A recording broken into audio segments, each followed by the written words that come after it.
আসসালামু আলাইকুম ওয়া রাহমাতুল্লাহি ওয়া বারাকাতুহু। আশা করি আল্লাহর রহমতে ভালো আছেন। আকিদায়ে দেওবন্দি এবং মাযহাবে হানাফির সমস্ত মুকাল্লিদদেরকে উদ্দেশ্য করে বলছি। আজকে আমরা যে বিষয়টা নিয়ে কথা বলবো সেটা হচ্ছে তাদের যে সালাতের সময়সূচি যে চার্ট রয়েছে এই চার্ট সম্পর্কে আমরা কথা বলবো। আর আপনারা স্ক্রিনে যে চার্টটি দেখতে পাচ্ছেন তার উপরে লেখা আছে যে রাজশাহীর জন্য সালাত ও সিয়ামের স্থায়ী সময়সূচি বাংলাদেশের বিশিষ্ট মুফতি একরাম ও ভৌগোলিকগণ দ্বারা পর্যবেক্ষিত। এবং এই চার্টের নিচেই দেখুন লেখা আছে যে বিদ্রোহ সতর্কতা সাহারির সময় সুবহে সাদিকের 3 মিনিট পূর্বে এবং ইফতারের সময় সূর্যাস্তের 3 মিনিট পরে। আমার প্রশ্ন হলো, এই যে 3 মিনিট পরে, এই কথাটা কি আল্লাহর নবী বলেছেন? না, আল্লাহর নবী বলেননি। তাহলে এই কথাটি এখানে আসলো কিভাবে? আপনাদেরকে বলেছি চার্টের উপরে লেখা আছে বাংলাদেশের বিশিষ্ট মুফতি একরাম। এই মুফতি একরামরা বাড়াবাড়ি করেছেন, এটা তাদের মন গড়া কথা। হাদিসে তো এই কথা নেই। তাহলে হাদিসে কি কথা আছে? চলুন আমরা হাদিসটা দেখে আসি। চলুন প্রথমে আমরা সাহারি সম্পর্কে দেখি। সহিহ বুখারী হাদিস নাম্বার 1921। এখানে বলা হয়েছে যে বর্ণনাকারী জিজ্ঞেস করলেন যে আজান এবং সাহারির মাঝে ব্যবধান কতটুকু ছিল। তিনি বললেন যে 50 আয়াত পাঠ করতে যতটুকু সময় লাগে ততটুকু সময় পরিমাণ। তার মানে বোঝা যাচ্ছে সময় খুবই কম। এবার দেখুন ইফতার সম্পর্কে কি বলা হয়েছে। সহিহ বুখারী হাদিস নাম্বার 1957। লোকেরা যতদিন শীঘ্রই ইফতার করবে ততদিন তারা কল্যাণের মধ্যে থাকবে। আল্লাহর নবীর কথা। শীঘ্রই ইফতার করবে তার মানে কি সময় হবে, ইফতার করতে হবে। আর আপনারা বলছেন কি, মুফতি একরামরা বলছে যে নির্দিষ্ট সময় হলে পরেও তারপরে আরও 3 মিনিট অপেক্ষা করতে হবে। আর সাহারির ক্ষেত্রে নির্দিষ্ট যে টাইম রয়েছে এই টাইমে 3 মিনিট আগেই শেষ করতে হবে। এমনকি তারা নির্দিষ্ট টাইমের 3 মিনিট আগে তারা মাইকে ঘোষণা করে দেয় যে সাহারির সময় শেষ হয়ে গেছে, অথচ তারা 3 মিনিট আগে কিন্তু আজান দেন না। তা আজান যেহেতু হচ্ছে না তাহলে খাতে সমস্যা কোথায়? এটা হচ্ছে তাদের বাড়াবাড়ি, এই মুফতিদের বাড়াবাড়ি। এখন তাদের সতর্কতা কোন জায়গায়? যে যদি কোনো কারণে যদি আগে খাওয়া হয়ে যায়, এটা হচ্ছে তাদের সতর্কতা। এই বর্তমান 21 শতাব্দীতে এসেও যদি তারা সন্দিহান থাকেন টাইমের ব্যাপারে, যে টাইমটা আসলে অ্যাকুরেট হলো কি হলো না। এখন টাইম জানার অনেক মাধ্যম রয়েছে,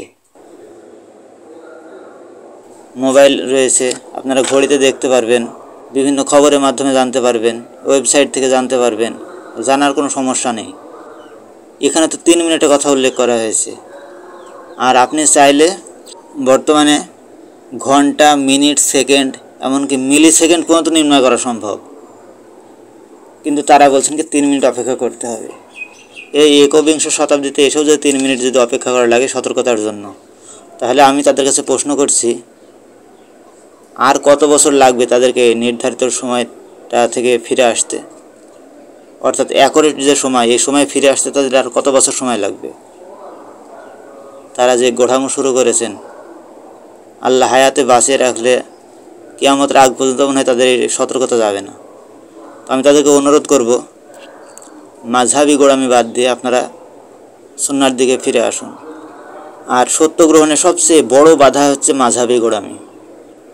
আর মাঝহাবি গোঁড়ামিটা সব আলেমদের মধ্যে সবচেয়ে বেশি। তারা কখনোই মানতে চাইবেন না। বিশেষ করে যদি সালাফি বা আহলে হাদিস তারা যদি বলে থাকে যে 2 আর 2 4, তারা অবশ্যই মনে মনে তো তারাও জানে যে 2 আর 2 4, কিন্তু তারা বিরোধিতা করার জন্য বলবে যে 2 আর 2 5, তবুও তারা 4 বলবে না। এত বিদ্বেষ রাখে তারা আহলে হাদিস এবং সালাফিদের প্রতি। তো যাই হোক, সাধারণ মুকাল্লিদ যারা আছেন দেওবন্দীদের, আমি তাদেরকে উদ্দেশ্য করে বলবো, এতদিন যা হয়েছে হয়েছে, আল্লাহ মাফ করুক। এখন আপনারা অবশ্য নিজের চোখে এখন দেখুন, দেখার পর আপনারা সংশোধন হন। এই সিয়াম এটা একটি ফরজ ইবাদত। আর এটা যদি আপনাদের এই ভুলের কারণে যদি নষ্ট হয়ে যায়, আর এর বিনিময়ে যদি আপনাদেরকে জাহান্নামে যাওয়া লাগে, তাহলে আপনারা সেখানে গিয়ে কার দোষ দেবেন? আলেমদের না নিজেদেরকে দোষ দেবেন?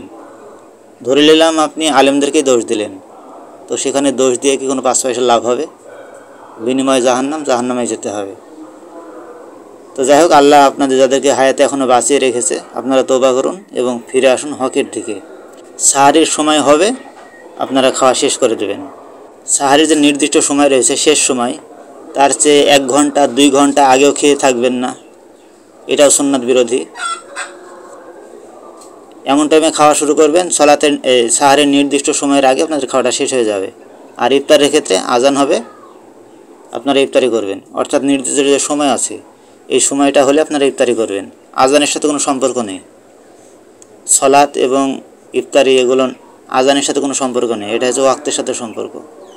আজান যদি আপনার একটু দেরিতেও হয়, তারপরে দেখছেন যে ওয়াক্ত হয়ে গেছে, আপনারা ইফতারি করবেন, সালাত আদায় করবেন, কোনো সমস্যা নেই। তো যাই হোক, অনেক কথা বলে ফেলেছি। আল্লাহ যেন আপনাদেরকে মাঝহাবি গোড়ামি থেকে বের হয়ে আসে সত্যটা, হকটা গ্রহণ করার তৌফিক দান করেন। আর আমার কথার মধ্যে যদি আপনারা কেউ কষ্ট পেয়ে থাকেন, তো আমি আন্তরিকভাবে দুঃখিত। অবশ্য আমি আপনাদেরকে কষ্ট দেওয়ার জন্য কথাগুলো বলিনি, আমি বলেছি আপনাদের সংশোধনের জন্য। সত্যটা আমি তুলে ধরলাম, হকটা গ্রহণ করা না করা সেটা আপনাদের ব্যাপার। তো জি, শুকরিয়া, আপনারা অনেক ধৈর্য ধরে আমার কথাগুলো শুনেছেন। আল্লাহ যেন আপনাদেরকে উত্তম প্রতিদান দান করেন। আল্লাহ যেন আপনাদের সবাইকে ভালো রাখেন, সুস্থ রাখেন, এ বলে আমি এখানে শেষ করছি। জি, শুকরিয়া, জাযাকুমুল্লাহু খাইরান, বারাকাল্লাহু ফিকুম।